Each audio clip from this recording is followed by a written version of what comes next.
नमस्ते। आप सुन रहे हैं ऑडियो बुक बाय आरवी। आज की यह यात्रा किसी साधारण कहानी की तरह नहीं है।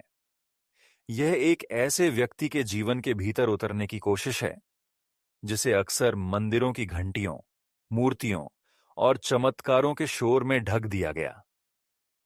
आज हम उस शोर से थोड़ा दूर हटेंगे, एक शांत जगह पर बैठेंगे, वहां जहां कोई जयकारा नहीं है, कोई भीड़ नहीं है। वहां केवल एक मनुष्य है, उसकी परिस्थितियां हैं और उसके सामने खड़े सवाल हैं।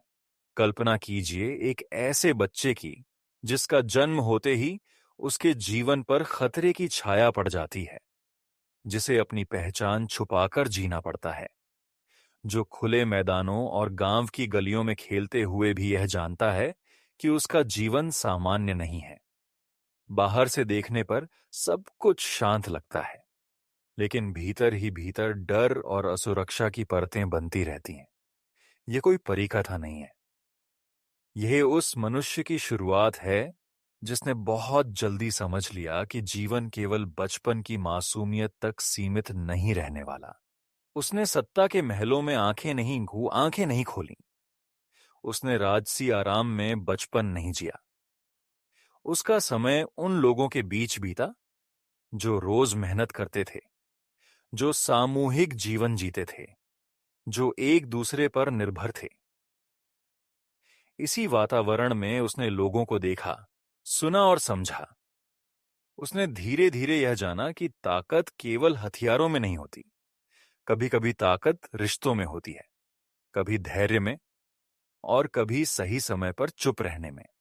फिर एक मोड़ आता है, वह मोड़ जहां निजी जीवन पीछे छूटने लगता है और सार्वजनिक जीवन शुरू होता है, जहां अब उसके फैसले केवल उसके अपने नहीं रहते, जहां उसके एक कदम का असर सैकड़ों लोगों पर पड़ने लगता है।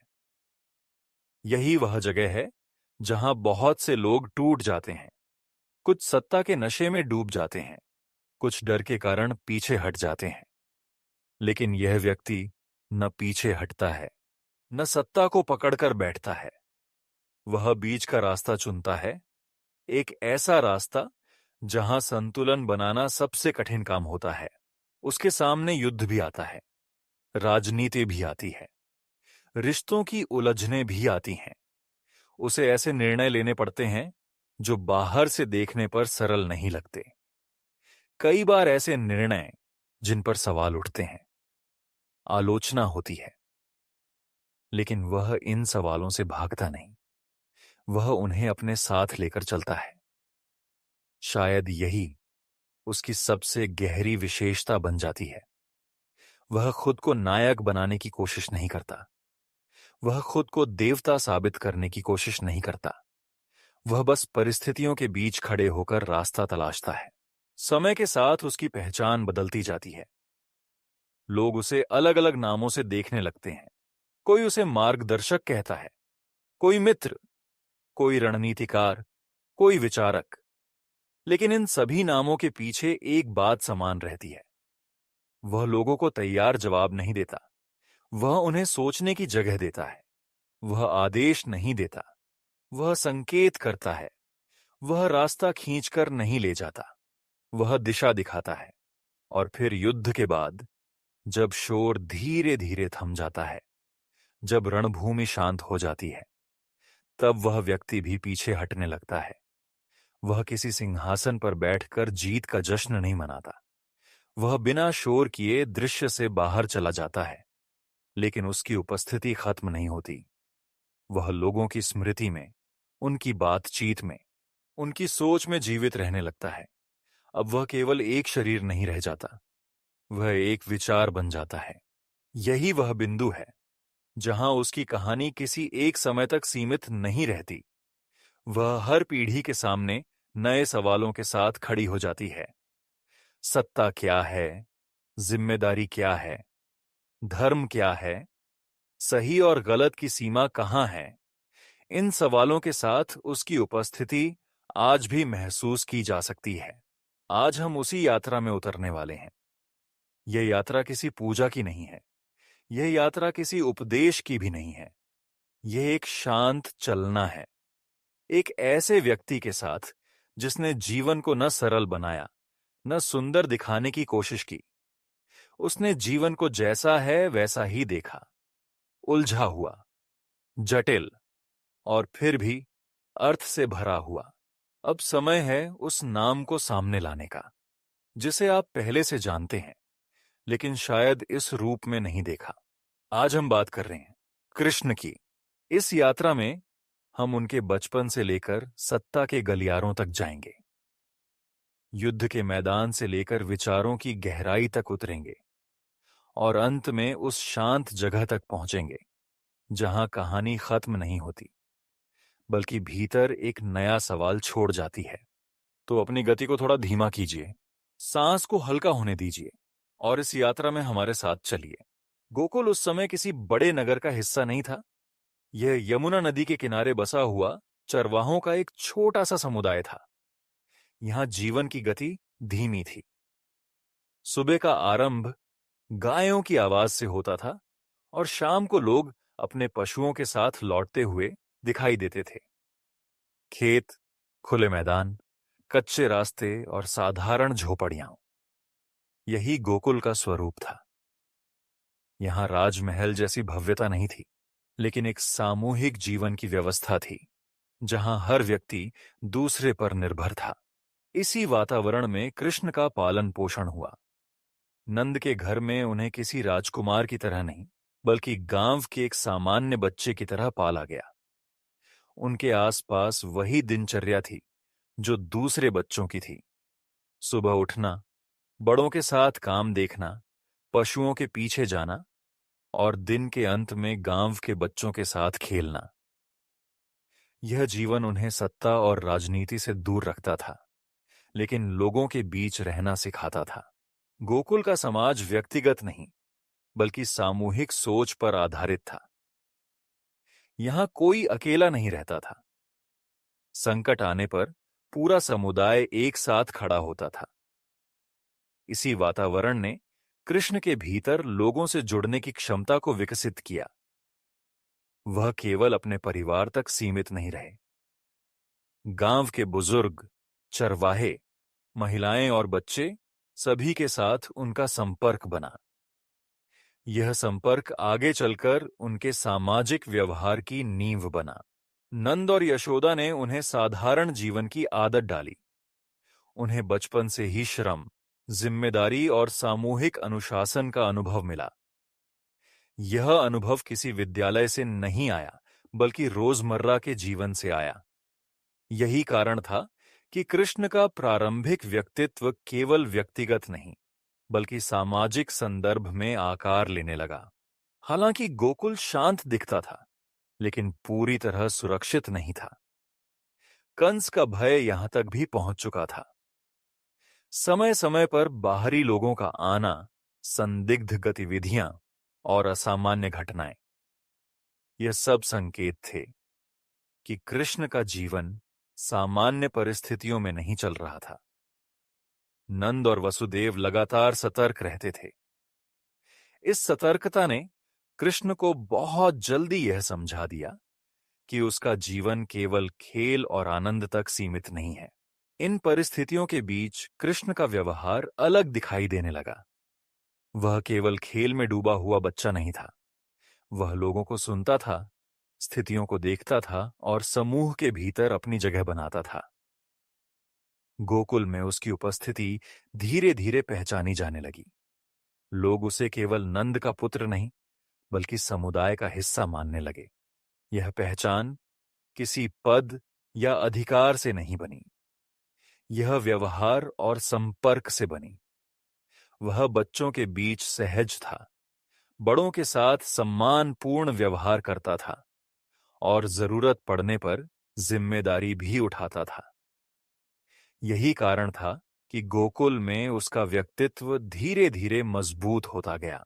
लेकिन यह भी साफ होता जा रहा था कि यह वातावरण स्थायी नहीं रहेगा। बाहर की दुनिया में चल रही राजनीतिक हलचल गोकुल को प्रभावित कर रही थी। कृष्ण का बचपन, जो अब तक ग्रामीण सीमाओं के भीतर था, धीरे धीरे एक बड़े परिवर्तन की ओर बढ़ रहा था। यहीं से उसका जीवन एक नए मोड़ की तैयारी करने लगा। गोकुल का यह चरण उसकी पहचान की नींव बना, लेकिन आगे का रास्ता उसे इस सीमित संसार से बाहर ले जाने वाला था। गोकुल में बिताया गया समय अब अपने अंतिम चरण में पहुंच चुका था। बाहर से देखने पर जीवन सामान्य दिखाई देता था, लेकिन भीतर ही भीतर परिस्थितियां बदल रही थीं। कंस के प्रभाव से जुड़ी गतिविधियां बढ़ने लगी थीं। गोकुल में आने जाने वाले अजनबी लोगों की संख्या दियो बढ़ी। कुछ लोग व्यापार के बहाने आते थे, कुछ सूचना इकट्ठा करने के उद्देश्य से। यह सब संकेत थे कि कृष्ण की पहचान अब पूरी तरह छुपी नहीं रही थी। नंद और वसुदेव दोनों यह समझते थे कि यदि कृष्ण गोकुल में अधिक समय तक रहते हैं तो खतरा केवल उनके जीवन तक सीमित नहीं रहेगा। पूरा गांव इस राजनीतिक संघर्ष में फंस सकता था। गोकुल की रक्षा के लिए कोई सैन्य व्यवस्था नहीं थी। यहां रहने वाले लोग साधारण चरवाहे थे। उनके पास शक्ति नहीं थी, केवल सामूहिक साहस था। लेकिन सत्ता के सामने यह पर्याप्त नहीं था। इसी कारण यह निर्णय लिया गया कि कृष्ण और बलराम को मथुरा ले जाया जाए। यह निर्णय भावनाओं से नहीं, बल्कि परिस्थितियों की वास्तविकता से लिया गया। मथुरा जाना सुरक्षित विकल्प नहीं था, लेकिन वहां जाकर ही इस संकट का स्थायी समाधान संभव था। गोकुल में छुपकर रहना अब समस्या को टालने जैसा हो गया था।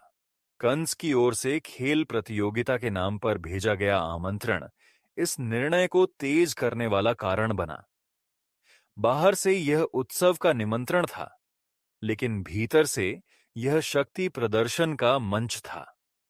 नंद और वसुदेव जानते थे कि यह बुलावा साधारण नहीं है। इसके पीछे राजनीतिक उद्देश्य छिपा हुआ है। गोकुल से निकलते समय वातावरण शांत नहीं था। गांव के लोगों को यह एहसास हो चुका था कि यह यात्रा साधारण नहीं है। कृष्ण के साथ जुड़ी असामान्य घटनाओं के कारण लोग सतर्क रहते थे। विदाई का क्षण बिना शोर के हुआ, लेकिन उसके भीतर गहरी चिंता छुपी हुई थी। यह यात्रा कृष्ण के जीवन में बड़ा मोड़ लेकर आई। वह अब केवल ग्रामीण जीवन तक सीमित नहीं रहने वाला था। आगे उसका सामना सत्ता, राजनीति और खुले संघर्ष से होने वाला था। गोकुल का यह चरण समाप्त हो रहा था और एक नई दुनिया की ओर रास्ता खुल रहा था। यहीं से वह प्रक्रिया शुरू होती है जिसमें कृष्ण एक सीमित समुदाय के सदस्य से बाहर निकलकर सार्वजनिक मंच की ओर बढ़ता है। मथुरा उस समय केवल एक शहर नहीं थी, यह सत्ता का केंद्र थी। यहां से पूरे क्षेत्र की राजनीति संचालित होती थी। ऊंचे महल, सैनिकों की टुकड़ियां और राजदरबार की गतिविधियां, यह सब मथुरा के वातावरण का हिस्सा थे। गोकुल की खुली और सरल जिंदगी के बाद यह संसार बिल्कुल अलग था। कंस का शासन मथुरा पर पूरी तरह स्थापित था। वह अपने विरोधियों को दबाने के लिए कठोर तरीकों का उपयोग करता था। सत्ता को बनाए रखने के लिए उसने डर का सहारा लिया था। आम लोग खुलकर अपनी बात नहीं कह पाते थे। दरबार की नीतियां सीधे जनता के जीवन को प्रभावित करती थीं। यही वह वातावरण था जिसमें कृष्ण और बलराम का प्रवेश हुआ।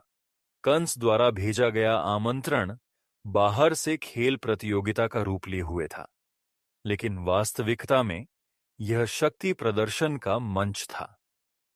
वह चाहता था कि पूरे नगर के सामने अपनी सर्वोच्चता दिखाए। इसी मंच पर कृष्ण को लाकर वह अपने नियंत्रण को और मजबूत करना चाहता था। जब कृष्ण मथुरा पहुंचे तो उनका प्रवेश साधारण नहीं रहा। नगर के लोगों की निगाहें उन पर टिकने लगीं। यह पहली बार था जब वह गोकुल की सीमाओं से बाहर सार्वजनिक रूप से दिखाई दे रहे थे। अब वह छुपा हुआ बालक नहीं थे, अब वह शहर के सामने खड़े थे। मथुरा के लोगों के लिए यह दृश्य असामान्य था। कुछ लोगों को उनमें उम्मीद दिखाई दी, कुछ ने उन्हें सत्ता के लिए खतरे के रूप में देखा। शहर में चर्चा फैलने लगी।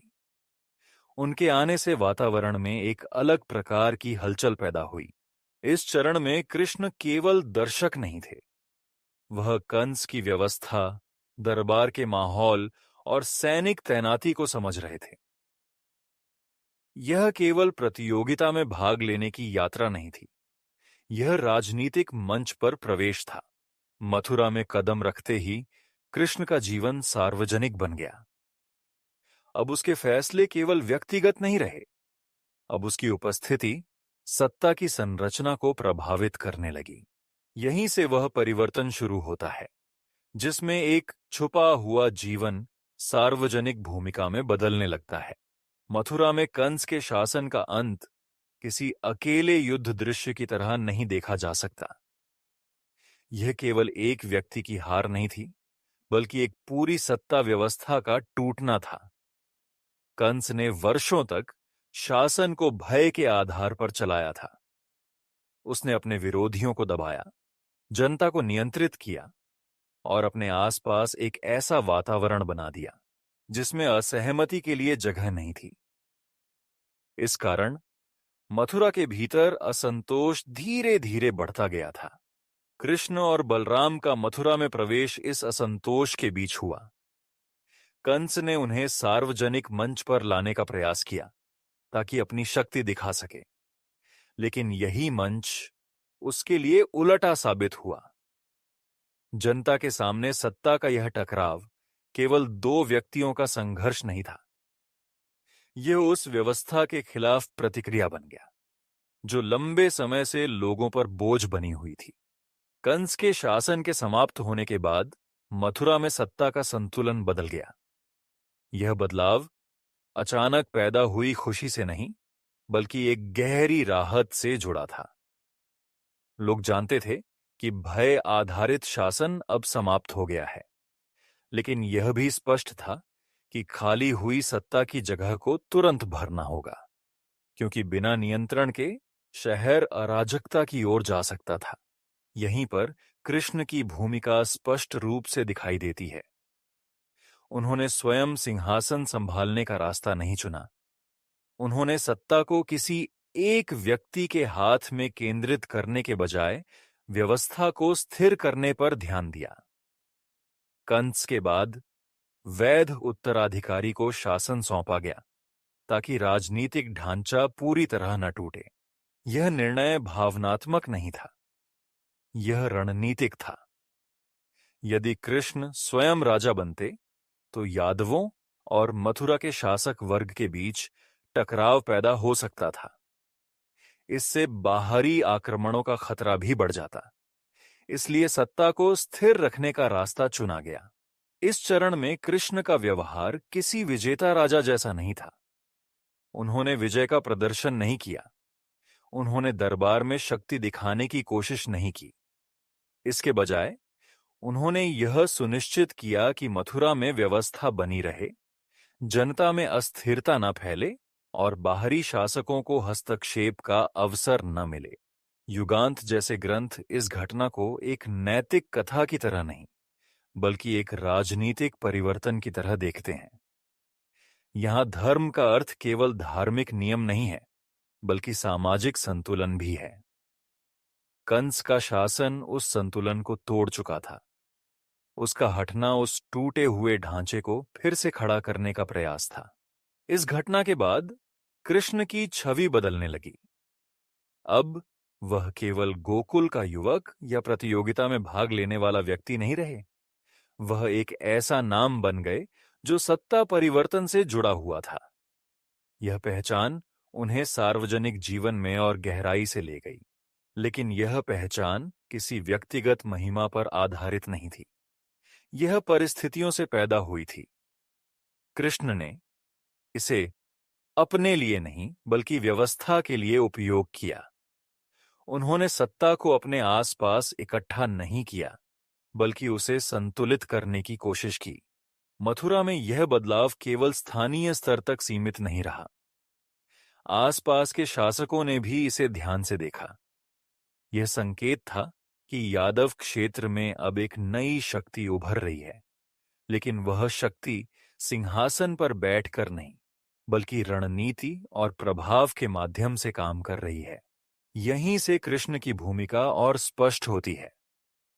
वह सीधे शासन करने वाले व्यक्ति नहीं थे, लेकिन सत्ता के निर्णयों में उनकी उपस्थिति महसूस की जाने लगी। यह वही चरण है जहां उनका जीवन पूरी तरह सार्वजनिक क्षेत्र में प्रवेश करता है। कंस के शासन के अंत के साथ कृष्ण का निजी जीवन पीछे छूटने लगा। अब उनके फैसले केवल व्यक्तिगत नहीं थे, अब उनका हर कदम राजनीतिक अर्थ रखने लगा। यही वह बिंदु है जहां कृष्ण का परिवर्तन केवल स्थान का नहीं, भूमिका का भी हो जाता है। कंस के शासन के समाप्त होने के बाद मथुरा का वातावरण धीरे धीरे बदलने लगा। भय का दबाव कम हुआ, लेकिन अनिश्चितता बनी रही। सत्ता के केंद्र में खालीपन पैदा हुआ था। इस परिवर्तन के बीच कृष्ण की उपस्थिति अब केवल एक घटना से जुड़ी पहचान नहीं रह गई थी। उनका नाम धीरे धीरे मथुरा की सीमाओं से बाहर फैलने लगा। लोग उन्हें केवल उस व्यक्ति के रूप में नहीं देख रहे थे जिसने कंस को हटाया था। उन्हें एक ऐसे व्यक्ति के रूप में देखा जाने लगा जो संकट की घड़ी में सामने आया, लेकिन सत्ता को अपने हाथ में लेने की जगह संतुलन बनाए रखने की दिशा में काम किया। यह व्यवहार लोगों के लिए असामान्य था। उस समय के शासकों में यह आम नहीं था कि जीत के बाद कोई सत्ता से दूरी बनाए। मथुरा में रहने वाले व्यापारियों, यात्रियों और दूतों के माध्यम से यह जानकारी अन्य क्षेत्रों तक पहुंची। यादव क्षेत्रों में कृष्ण का नाम चर्चा का विषय बनने लगा। आसपास के राज्यों में यह देखा जाने लगा कि मथुरा में सत्ता का स्वरूप बदला है और इसके पीछे एक नया प्रभावशाली व्यक्तित्व उभरा है। इस चरण में कृष्ण का जीवन पूरी तरह सार्वजनिक हो चुका था। अब वह केवल किसी गांव या परिवार तक सीमित नहीं रहे। अब उनके निर्णयों का प्रभाव क्षेत्रीय राजनीति पर पड़ने लगा। विभिन्न समुदायों और समूहों के लोग उनसे संपर्क करने लगे, कभी सलाह के लिए, कभी सहयोग के लिए और कभी केवल स्थिति को समझने के लिए। यादव समाज के भीतर भी उनकी भूमिका स्पष्ट होने लगी। पहले जहां वे केवल एक सदस्य के रूप में देखे जाते थे, अब उन्हें संगठन और दिशा देने वाले व्यक्ति के रूप में देखा जाने लगा। यह बदलाव औपचारिक पद के कारण नहीं हुआ, यह उनके व्यवहार, संतुलन और निर्णय लेने की क्षमता के कारण हुआ। कृष्ण ने इस पहचान को अपने लिए शक्ति इकट्ठा करने का साधन नहीं बनाया। उन्होंने खुद को किसी एक गुट का नेता घोषित नहीं किया। इसके बजाय उन्होंने विभिन्न समूहों के बीच संवाद बनाए रखा। वह एक पक्ष के साथ खड़े होकर दूसरे को दबाने की कोशिश नहीं करते थे। यही संतुलन उन्हें अलग बनाता था। इस समय के दौरान कृष्ण की छवि एक मध्यस्थ की तरह उभरने लगी। जब अलग अलग यादव समूहों के बीच मतभेद होते, तो उनसे समाधान की अपेक्षा की जाती। जब बाहरी शासकों के साथ संबंधों की बात आती, तो उनसे संपर्क किया जाता। यह स्थिति उन्हें धीरे धीरे सत्ता के वास्तविक केंद्र के करीब ले जाती गई।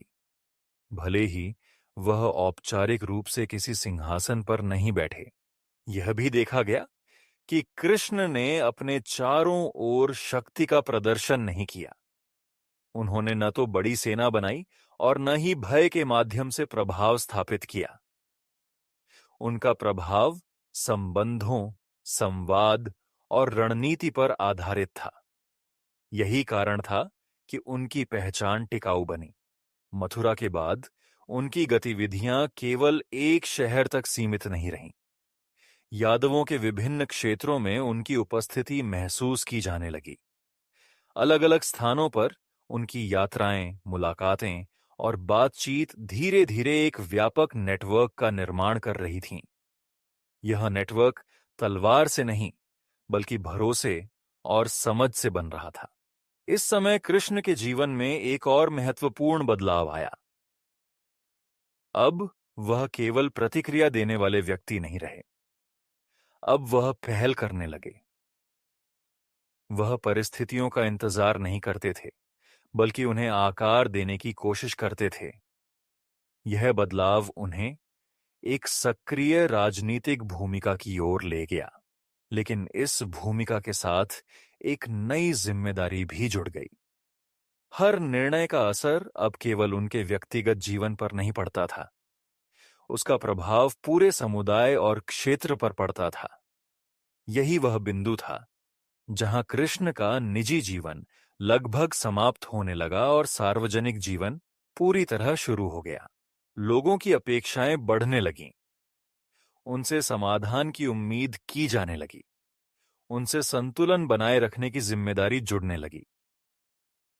यह स्थिति सरल नहीं थी, क्योंकि हर समूह के अपने हित थे, अपने लक्ष्य थे। इन सब के बीच संतुलन बनाए रखना आसान नहीं था। फिर भी कृष्ण ने खुद को किसी एक विचारधारा या पक्ष में सीमित नहीं किया। वह स्थिति के अनुसार निर्णय लेते रहे। कभी वह यादवों के हित में खड़े हुए, कभी व्यापक सामाजिक संतुलन के लिए कदम उठाए।